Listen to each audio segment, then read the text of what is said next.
Well, Phylicia, we are so happy to be with you today. And for those who may not know you, would you tell us, what do you do, my dear? Oh, well, I am an actor and and a director, and I just finished my term as the inaugural dean of the Chadwick A. Boseman College of Fine Arts at Howard University. At our alma mater. Yeah, license. Yes, you have done a lot in your career creatively. Mm. What would you say has stimulated you the most creatively in your work? I find that when I assume the role of teacher, it feels like I learn more than I teach. And that's very stimulating for me. That's beautiful. Yeah. As you have been so active in your career, both you building yourself as an actor and a creator and helping young people, you've also spent a lot of time in service, volunteering. Where did that drive come from to give and to serve? Well, I grew up in a community where people did that. I mean, that is the way you live.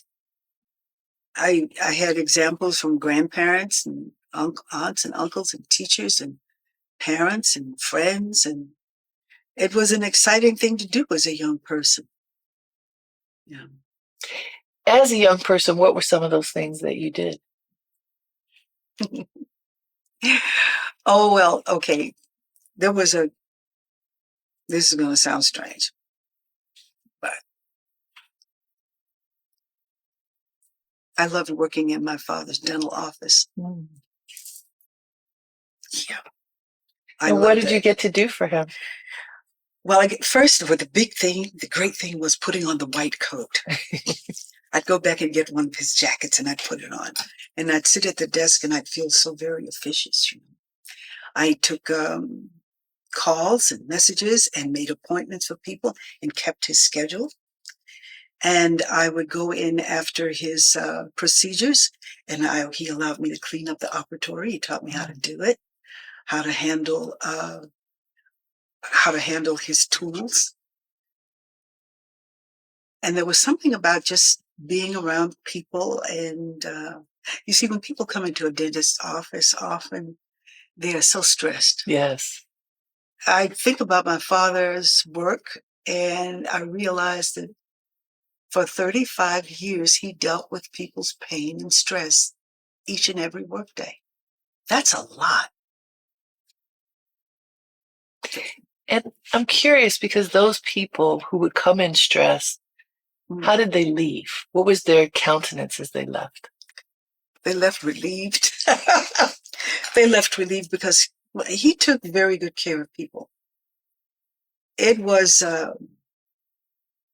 science, yes, but there was also an art in the way he worked. And he was dedicated to his profession. He never stopped learning. After, I don't remember exactly how many years of practice it was, he became a fellow in the American Academy of Dentistry.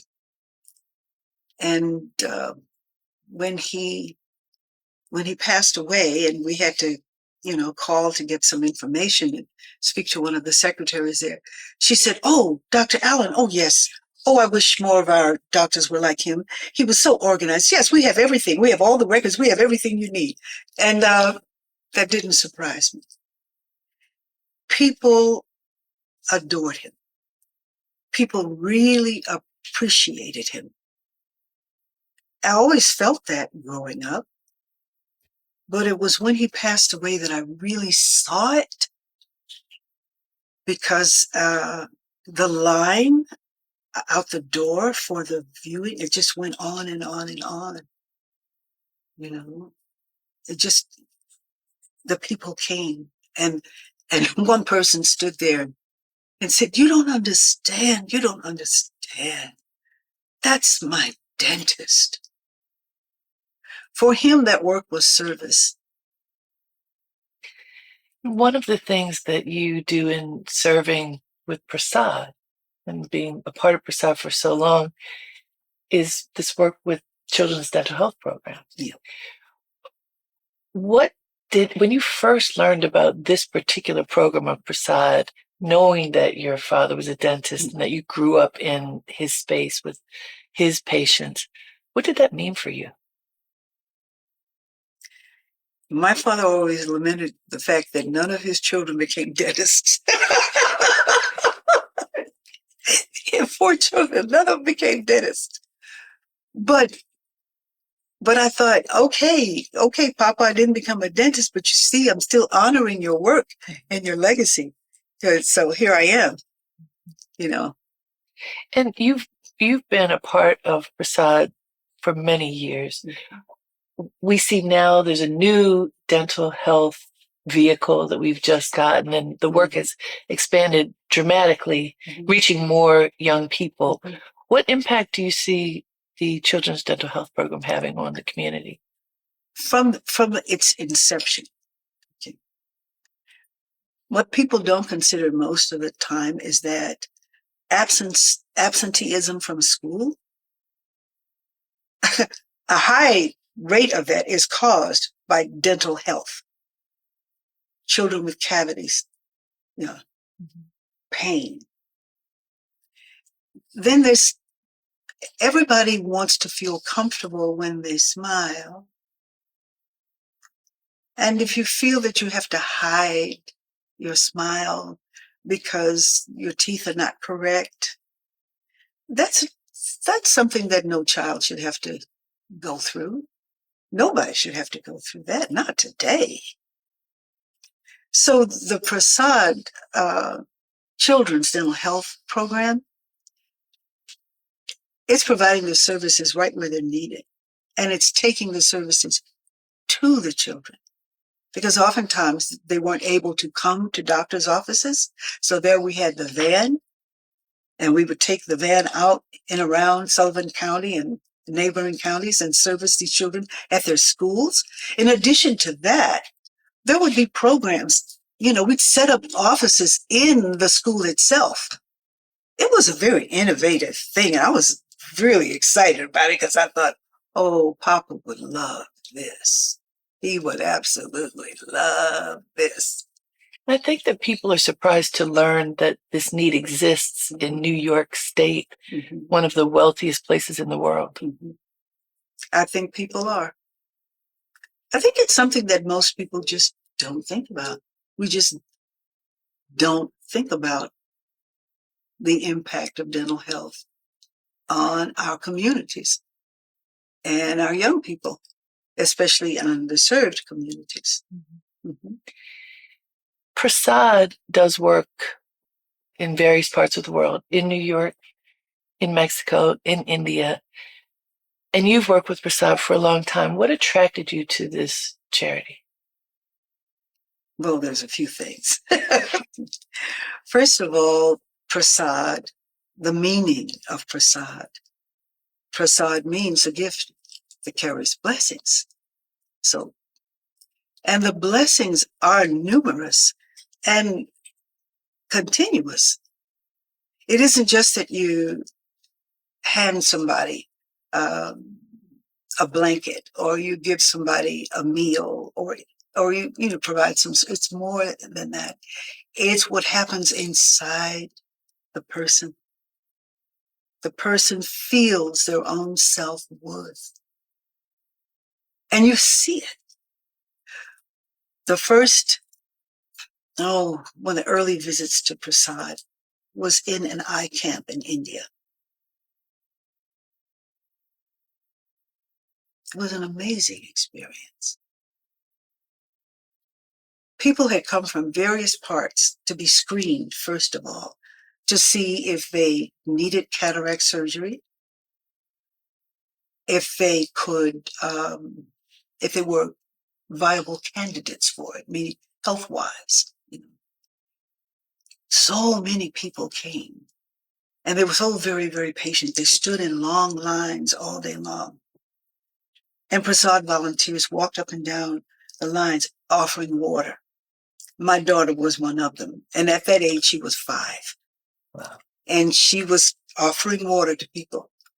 She turned to me and she said, When I grow up, I want to live in India. In India, I am free. And I thought about that and I said, look at that. Service equates to freedom. Look at that at an early age like that. Then came the surgeons who scrubbed down old classrooms in abandoned school buildings and created operatories. And they came from different parts of the world. That was so encouraging. That was so inspiring. It was like,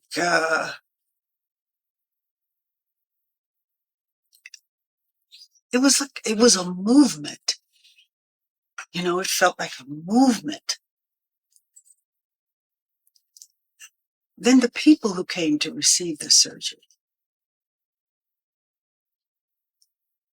people who had so little,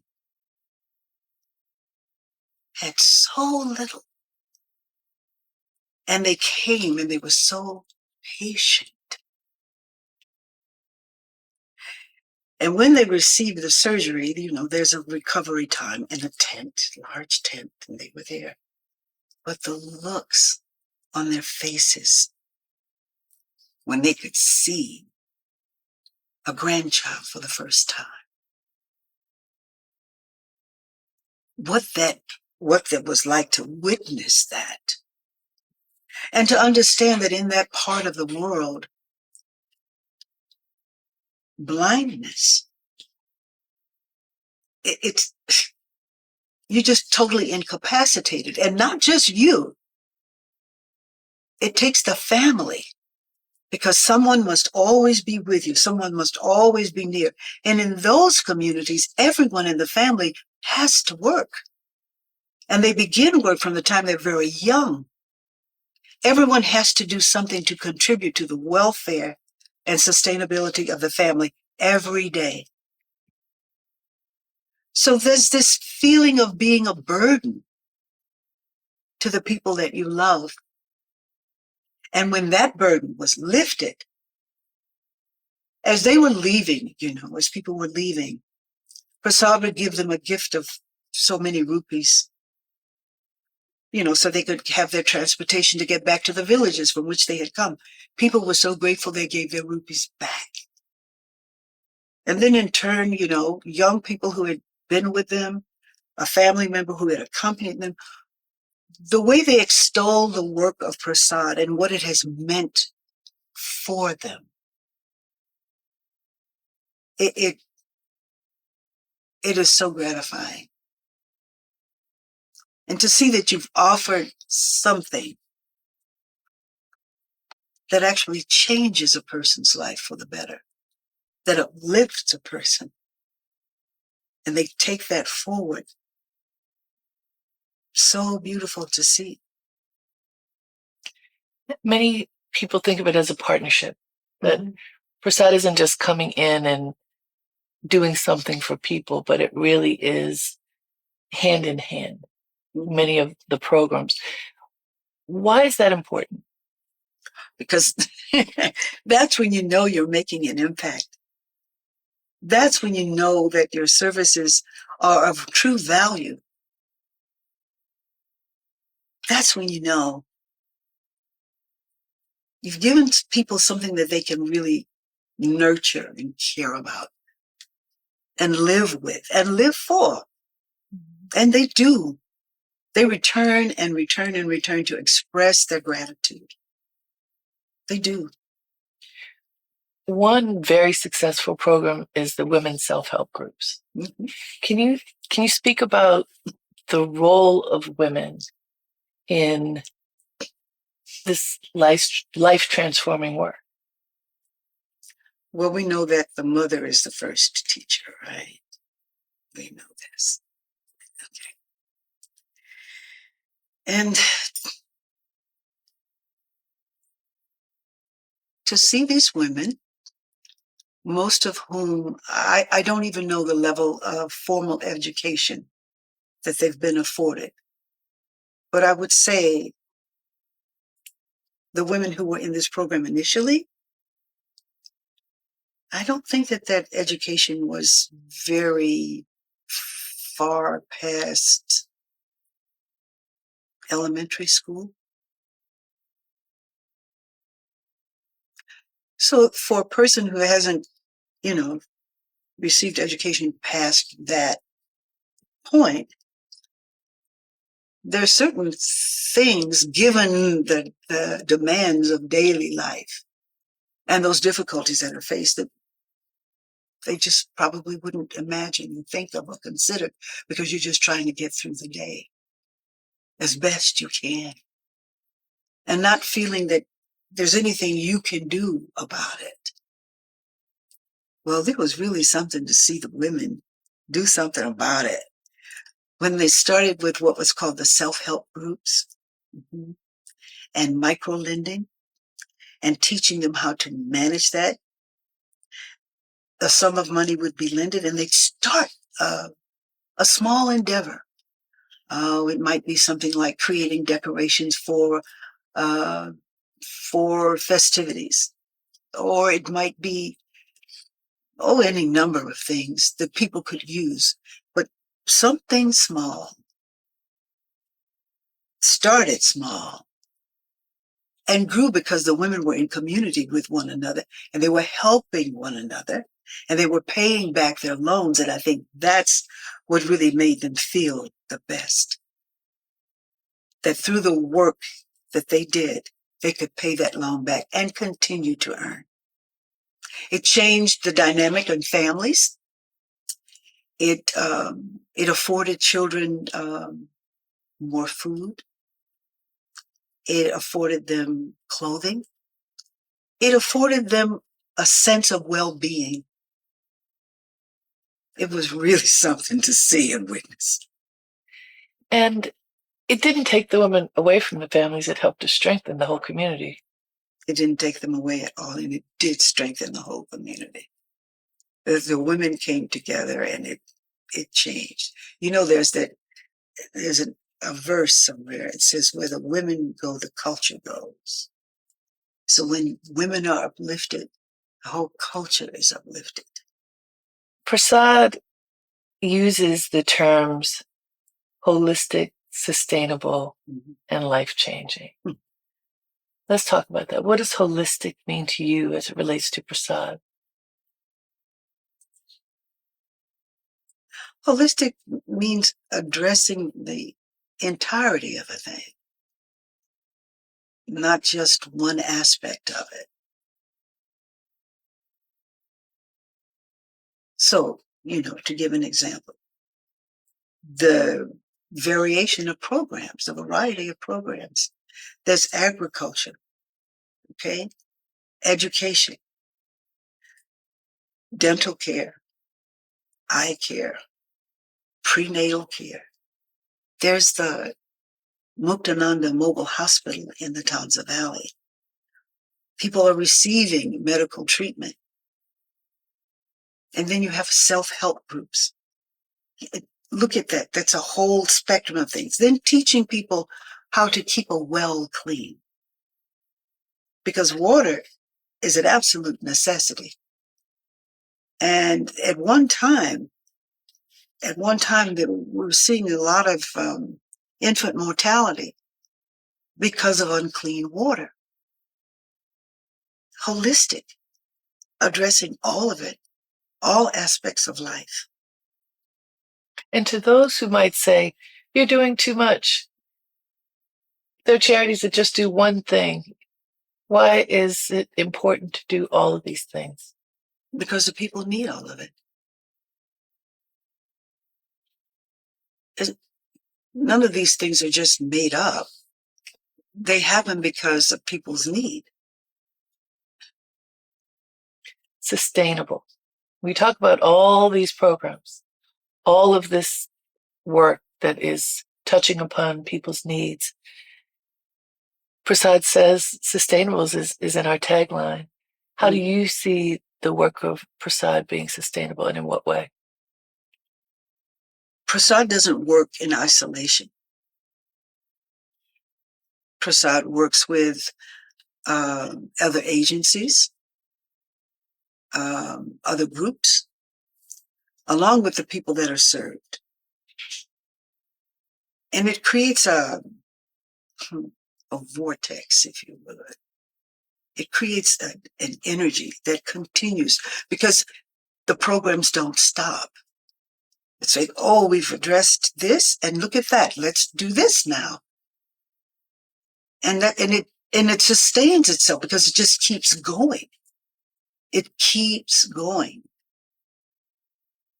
People get behind it. People see the value in it.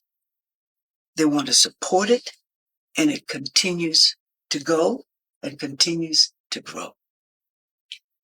You've mentioned some of the life-changing programs that exist in PRASAD. Life-changing is part of the tagline. It's right there. This is what we purport to do.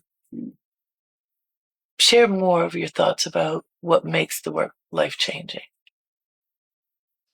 When a person feels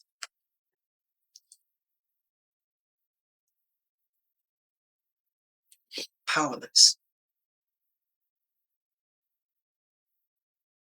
what can that person do? What will that person do?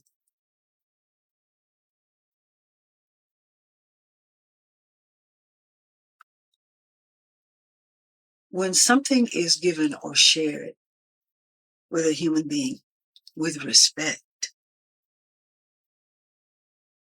that lets them know this is being offered because you are worthy. This is being offered because you do matter.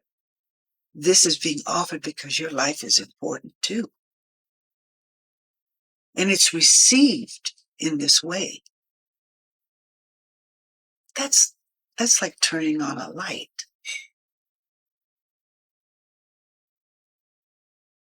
And when people see this in themselves, then look what happens. We talked about the children who are served by the Children's Dental Health Program. Mm-hmm. There are also children served in Mexico, and where Mexico does work for people with cataracts, just like in India, but also for children with strabismus, which is cross-eyes. Mm-hmm. And we know how hard it can be for children to grow up and be ridiculed. Let's talk about the children and how children are impacted by the work of PRASAD. Yes. Correcting those birth defects, for lack of a better word, or birth conditions, just correcting that just changes a person's life. It changes a child's life. Vision is improved. You can see, and you're seen differently. It elevates a child's life, like correcting a smile elevates a child's life.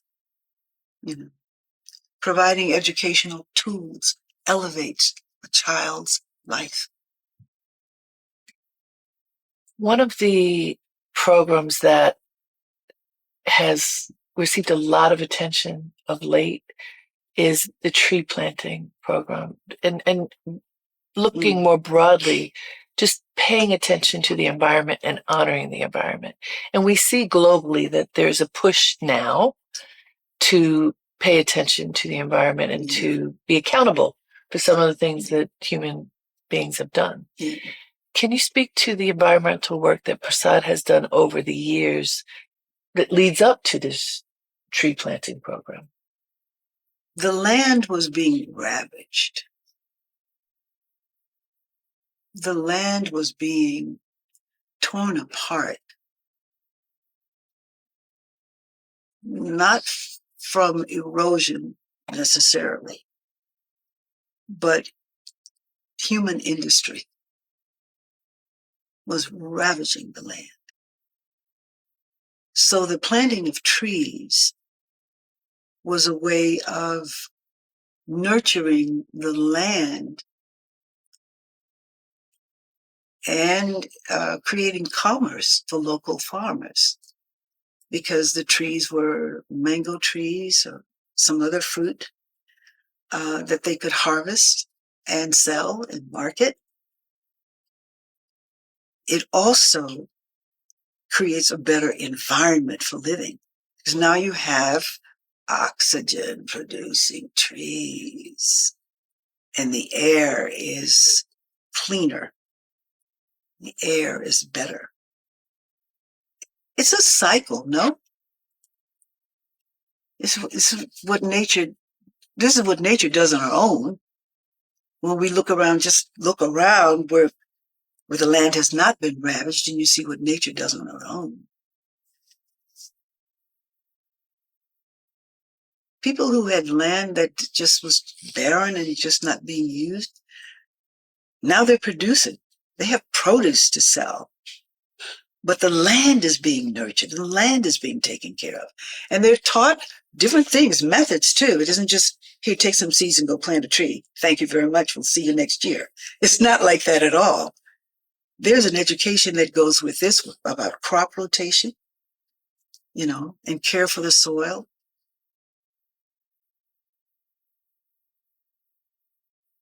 That's beneficial for everybody.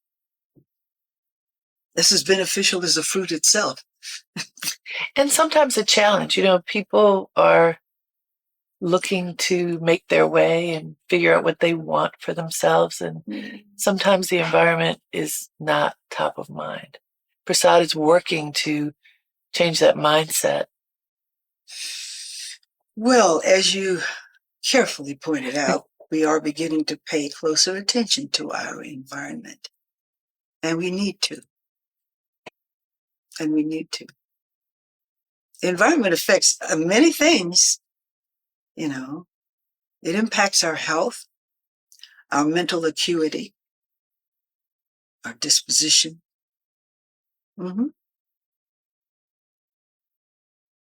It's true. The farming programs, including farming in the home, the what's it called? Kitchen gardens. The farming with farmers on their plots of land, as well as kitchen gardens, are growing in interest throughout the areas that we serve. And yet we live in a world where a lot of food just appears. It doesn't appear for everybody in the world. And this is creating food security for people. And that's very important. Are there any other programs that PRASAD runs that are particularly dear to you? I like the indigenous arts and crafts. I like that a lot. Why is that important? Why are arts and crafts important, especially when we look at the context of, do people have enough to eat? Is the water clean? Why should the arts be held in high esteem like those? As soon as a child can stand, the child dances. And before a child speaks, they chirp and sing. And before they can write a single word, they can draw a picture and do. This is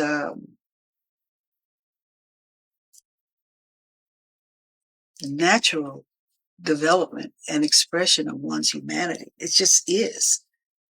And it has been since the dawn of time.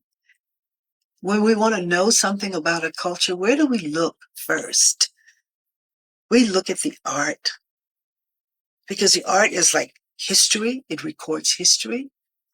It tells us what people did in the course of a day.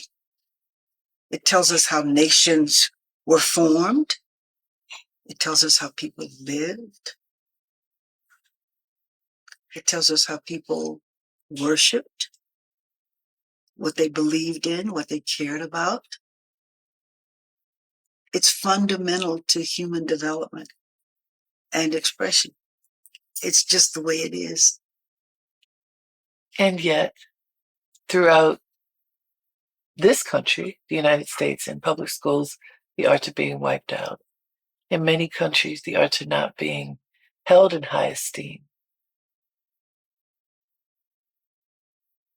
That's true. And we know why. And PRASAD is working to change that in the way that it can. In the way that it can, in a very natural way. Because this is just, it's all very, very natural. It just is. I can't think of a single people that I've ever studied or heard about who did not have some form of artistic expression, whether it was highly developed civilization or what people call primitive civilizations. And it's interesting to me that people all over the world who never met each other, never heard of each other, kind of did the same thing: weaving, rock painting, cave paintings. People all over the world have done these things in different epochs of time that never even knew each other. Isn't that interesting? That's real connection. Yeah. What was the one thing, if there was one thing, that made you just need to be a part of PRASAD? A gift that carries blessings to people who need it the most. And talking about service a little bit more, my mother says that when you're feeling down, when you're feeling depressed, when you're feeling agitated, any of those things that kind of can take over. Oh, yeah. When you serve, you soften. True, isn't it? Speaking to folks who may be tuning in right now, especially young people, what can you share with them about service to PRASAD? Young people who have served in PRASAD extol the experience. They do. They do. I mean, my daughter was only 5 years old when she said what she had to say about it.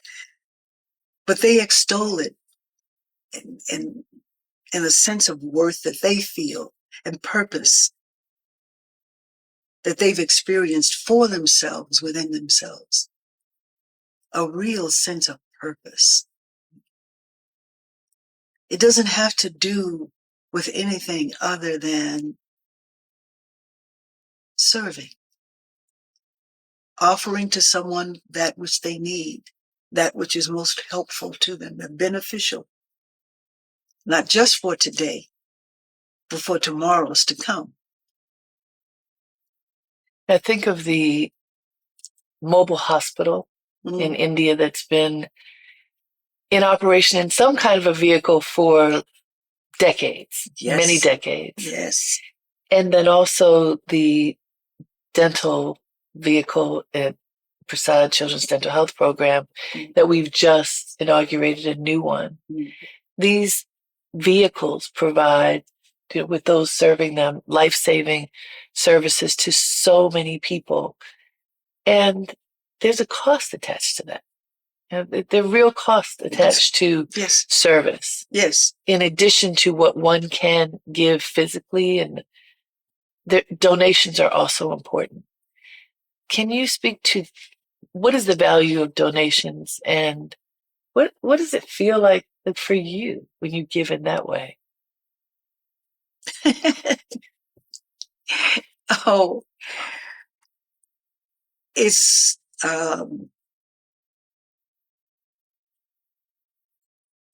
freeing. It's freeing, it's like what you've accumulated for yourself is one thing, but the blessing is in what you can share with others.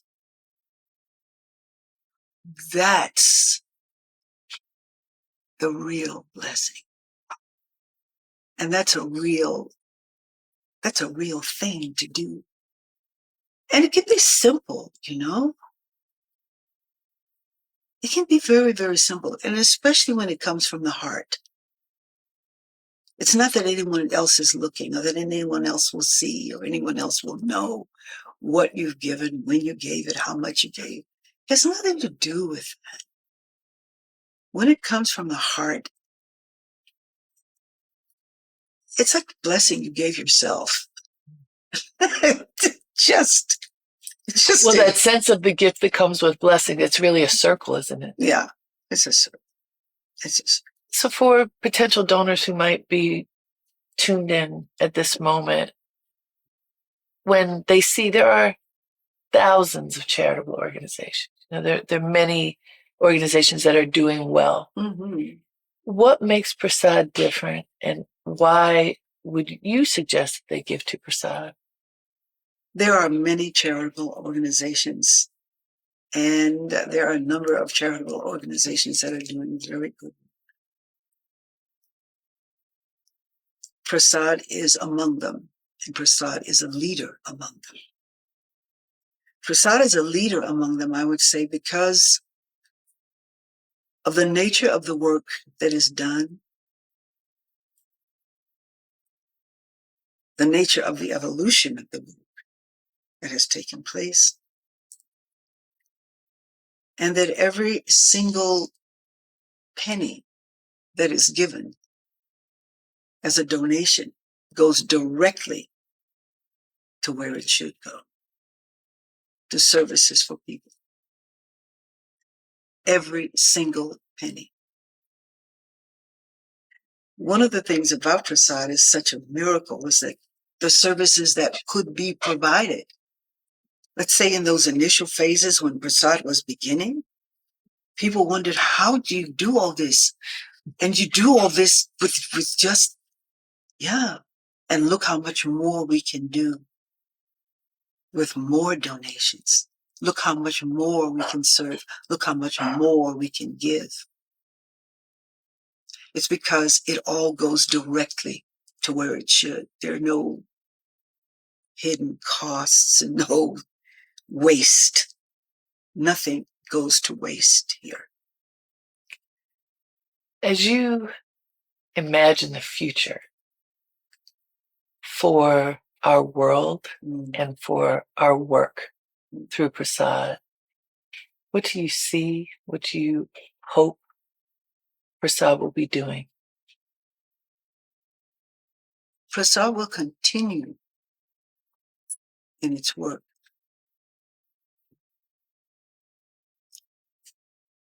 And the work will expand because there'll be more services to render.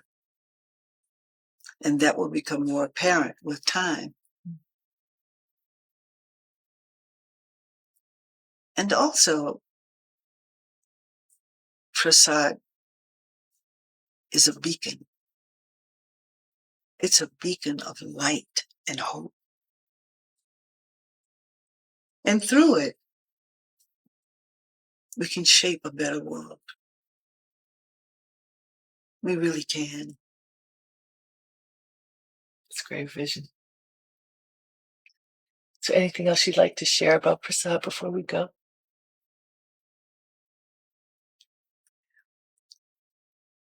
The foundation was that services be offered with respect to the human beings who receive it, with profound respect for them as they are.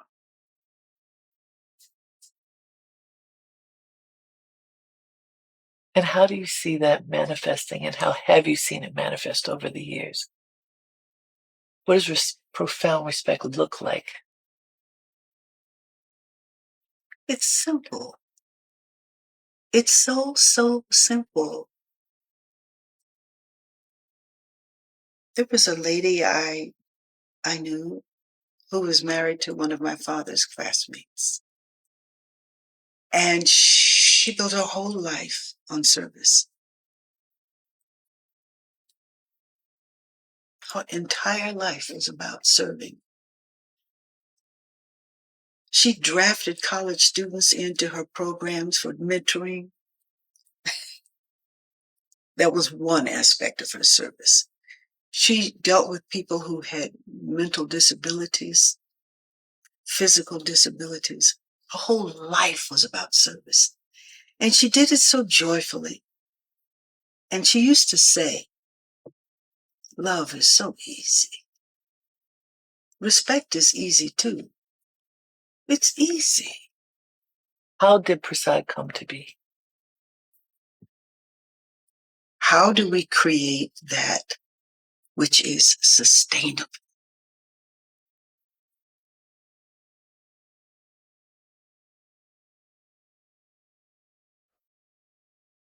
The first major project for PRASAD was the eye camp, Netra Prakash. Eye camp, Netra Prakash means light of the eye. That was a major undertaking. And volunteerism was key. People had to really come and offer themselves in that work. And the spirit of it was tremendous. Oof. It was unbelievable, the spirit of it.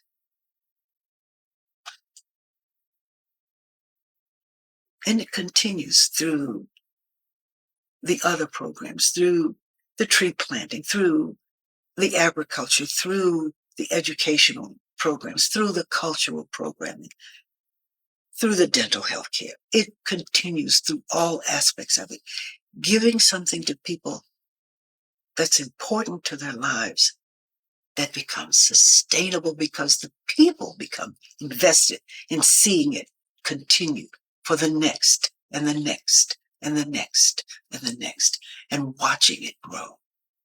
Supporting the world. Supporting the world. Lighting light, creating more light, giving more light, nurturing light, recognizing light, acknowledging light as we serve. Thank you.